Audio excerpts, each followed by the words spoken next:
What up, homies? Today, Uncle Todd's making some ossobuco. Now, what the hell is ossobuco? I think the technical term might be ossobuco alla Milanese, which is like a dish from Milan, which I believe is in the Lombardy region of Italy. So, the heart of the dish, okay, traditionally it was veal, and it's a shank. And this right here, your leg, that's the shank on the animal. So if you take like that, essentially that femur bone, and cross-cut it across the way, and inside that you've got the marrow, and then you've got all this generally tougher meat. Okay, so like a ham on a pig is kind of a variation on that, but basically you can have the front quarter or the rear quarter. This is traditionally done with veal. I don't mess with veal a ton, so I'm going to do it today with some pork. These are usually like super cheap cuts, and the idea behind it is the whole goal is that marrow that's on the inside, which is like super complex, tons of vitamins and minerals inside that marrow, and we really, really need to eat that. That's where when you get sick and people give you Jello, that's because it's gelatin, and gelatin comes from inside that bone. Gelatin, Jello, that's where the name came from, etc. That's why we give you chicken soup when you get sick, etc. Those amino acids inside that bone almost don't exist anywhere else on what it exists on the interior of that bone. So I'm going to show you guys how to do this. This is like super easy. It does take a long time to cook, but it doesn't take very long to prep. I probably got, I don't know, 20 minutes of prepping in here. And so like I said, we're gonna do it with pork. This is cheap. You can feed a lot of people with it for not spending a ton of money. And you know, anything from Milan is like super fancy. So you kind of feel pretty fancy doing this. This is sort of a play on it. The way they used to do it back in the day, there was no tomatoes. I don't think there was much more, there wasn't a ton of vegetables or whatever. And it was more or less just a shank. And it's traditionally served over either risotto or polenta. So we'll start with this here. These are pork shanks I got from Walnut Ridge Acres. Bob, Becky, Andrew Portman, they're good friends of mine. I'm going to show you a couple different techniques to use on this style of meat as well. So these are tough. They're going to be tough. And if you watched my last class on roasting that lamb leg, I hope you picked up a few things. And by that, what I'm saying is we're not going to cook this at 400 degrees. You know, 350 is probably on the high side for this because it's tough. So anything that's tough, slow and low, slow and low, slow and low, okay? Cheaper cuts, that's why they're cheap, because they're tough.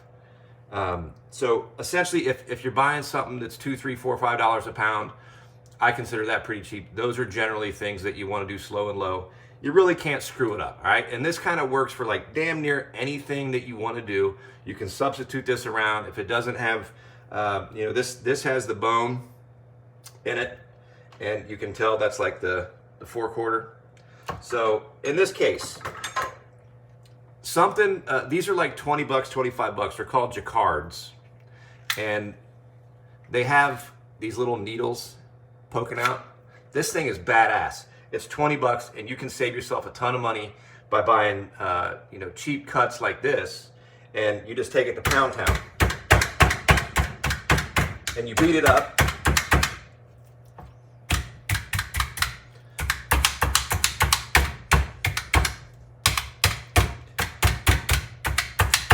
Okay, and what that's doing is those needles are going in and breaking down all that connective tissue and all the things that make it really tough. This will super, I'm not going to say the F word, it will super mess you up if you hit your finger. So don't get drunk and do this, people.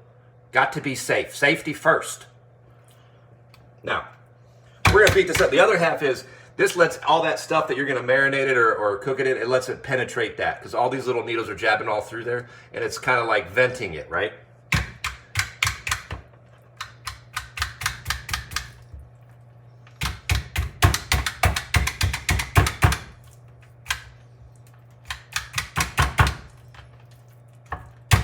And you can do this to anything. You can do this on a fillet. You can do it on a ribeye. You can do whatever you want. Like, truthfully, I don't know that there's any meat that you shouldn't do it on.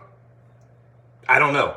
Jacquard, Jaccard. These things are badass. 20, 25 bucks, something like that. Get the one that has multiple rows of needles like that one. They make a cheaper one that only has one row. These things are awesome. They come apart. You can clean them up really easy. You get like a little brush down in there. Boom. They're badass. Something else that y'all might want to be interested in is this dude, little flavor injector. It's not for heroin unless your veins are huge and you really want to die really quick, because that holds a ton. So this right here, you could suck up broth, you could suck up red wine, and then it's got a point on the other end. See that dude there? Boom, and you jab it and you inject all that in, and you'll see it go whoosh, whatever you're injecting. And I've done it with prime rib and stuff with red wine in it. And when you slice it, it looks cool as hell. It's got all this marbling of like distinctive red wine. It's badass. So that's another little, $5 or $10 piece that I think everybody should have. It's really cool. Pork oftentimes in Italy is marinated in milk. So if you wanted to do this one, you could inject milk into it, let it sit in the fridge. You could soak it in, that chicken, the same thing, milk, buttermilk in particular. That's a little food for thought for you. Now what I'm going to do, we're going to take some olive oil, all right, and I'm going to drizzle some olive oil on here. All right, and something basic, anytime you're cooking Italian, it's essentially olive oil or lard. That's the two fats that they really use over there. Maybe pistachio oil, walnut oil, etc., stuff like that, but we don't see that very commonly. But vegetable oil and canola oil, I don't really mess with that shit. Grapeseed's cool, but olive oil has a flavor to it, and we want that flavor. I'm going to cook it in straight lard, though. Right here, okay? That's very Italian. A lot of times, too, you can do half lard, half olive oil. Lard adds, to me, it adds the most flavor. It adds the most depth. It adds the most complexity. It's awesome to fry in. And if it's pasture-raised and whatever else, you're going to get a lot more omega-3s out of that fat. That's one of the best fats you can eat, actually. Your grandma was no dummy. Now, rub it in olive oil. I'm going to throw it over here. Actually, we'll go ahead and turn this pan on. Check out that badass pan. I love this thing. Now, I'm going to set that to medium or a little bit high, because I just want to brown it real quick. I'm not actually going to cook it. I'm just browning is the only function. This flour right here from old Johnny Brand's Trader up in Clarksville, that's my boy. I'm going to roll this around. And really the only reason why you're doing this, it does two purposes. When you flour this thing, it's going to get like an actual crust on it. And strangely enough, there's something about the human palate, I believe, that we need texture variation in things. We don't want our meat to be jello. We don't like that. We like a little brown. We like a little crust on it. So if you really want people to enjoy it, that's kind of a trick. I mean, damn near anything, man, should have kind of a crust on it. Maybe not vegetables, but it's the difference between mushy vegetables and al dente vegetables and properly cooked pasta. And I think good chefs oftentimes think about texture as much as they do anything else. And so this is going to give us a nice crust on it. And this is the whole, I think it's got the shaft and everything included in it when John ground this baby up. I think he ground this at his house. I think I saw a video of it. Now, we're going to throw this lard. Let me wash my hands real quick. Don't want y'all getting that corona. Psych. Ain't no corona up in here. I'm Irish. I only be drinking Guinness, okay? Now, we got the hot pan on. Now, the old Frugal Gourmet, I don't know if y'all remember that dude or not. I think he got in a little trouble for something I can't remember. I'm serious, I don't remember. One of my favorite tools here, little spreader. Aight. I'm gonna scoop up some of this lard. Now, lard pretty much has a really, really long shelf life. The difference between lard and bacon grease essentially is smoke. So this is just not smoked. And this is like when you take an animal, when they take a pig, and be generous with the lard, right? We don't want to short this because then that's where you're going to burn stuff. So essentially to make this lard, you take a really fatty piece, you throw it in the oven on low, you wait a really long time and all the fat just melts off. And then when it comes to room temperature, it's solid. And I believe I've heard, outside of olive oil and maybe a few other things, I believe the rule of thumb is that we want to consume things that are solid at room temperature. Fats that are solid at room temperature. Food for thought. Now, I don't mind cranking this up a little bit. I'm going to add a little bit of olive oil in there too. All right. I always recommend seasoning everything beforehand. So right now you guys saw that was just plain pork. I put it in the flour, but it ain't got no love on it yet. And remember from the last class too that salt according to the weight, not like every time I go to somebody's house, I should say every time, oftentimes you go to somebody's house, the reason why their food sucks so bad, because they don't know how to use salt for shit. And a lot of restaurants that you go to don't know how to use salt for shit. And I'm not saying over salt it or kill it, but when you get that proper level of salt, boom, it's right on it. So we got salt on this mug. That's the most important. This is the old school thing I'm going to show you. Probably what I do here is a little bit different than what a lot of people do. The more modern version, probably they don't roll like this. But back in the day, the old Ossobucco used to be basically bay leaf and cinnamon. And it's kind of it reminds me of a confit. It's sort of similar. Like the Quatre P is a 4-spice blend they use in confit, and it comes out really cool. Like when we don't think about using cinnamon and nutmeg and stuff on meat very often, but man, like when you slow roast stuff like that, and when you let it like dry on there, and you do like a little dry brine or a dry rub on it, I'm telling you, it is like rocking. And like this is an awesome way. It's a really funky. You're surprised when you're eating it, and that's when people go, "What am I tasting here, man?" So anyway, here we are with this. First thing I'm gonna do is brown this puppy.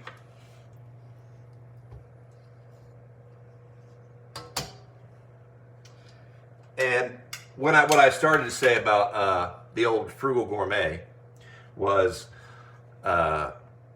he would say hot pan, cold fat, cold food. That's kind of a general rule of thumb for me. So like I think oftentimes I see a lot of people take a hot pan. Well, they take a pan and they put it on. They probably turn it on too low or too high. And they put the fat in it right out of the gate. And they probably don't put enough fat in it usually. So if you burn anything, it's not necessarily that it was too hot. It was the fact that you didn't have enough fat in the pan. When you make scrambled eggs, when you make omelets, you probably don't have enough fat in the pan. And please, for the love of God, get rid of your stupid ass Teflon, Calphalon, stupid ass Teflon pans. Get rid of that shit, man. Like it's bad for everybody. It's in your water, it's in your blood. Like that's a bad chemical, man. I don't even know why that's legal to produce. I don't know why that ever even came around. But these nice pans like that, it doesn't really matter. Just use enough fat, man. Stop buying this bullshit that people are telling you about. Fat's gonna hurt you and whatnot. That's invalid, man. Like the fat that you're using, if that's what you're consuming, particularly pasture raised, man. Like I get it when they're talking about animals that are confined or whatever other goofy shit, and we're sucking the fat off. That's a bad deal too. All right, but canola oil and all this other shit. I mean, the GMOs and using soy, and I mean that is not good, dude. So sorry if I offended anybody with that, but I'm an animal fat kind of guy. You only live once. And if you know me, one of my mottos is, I'd rather live like a lion than die like a lamb. That's sort of a reference to use the fat, man. Drink the good wines. Buy good wine, drink it, you know, spend time with your family, spend time with your friends. Do that kind of shit, man. You only get one trip around. So,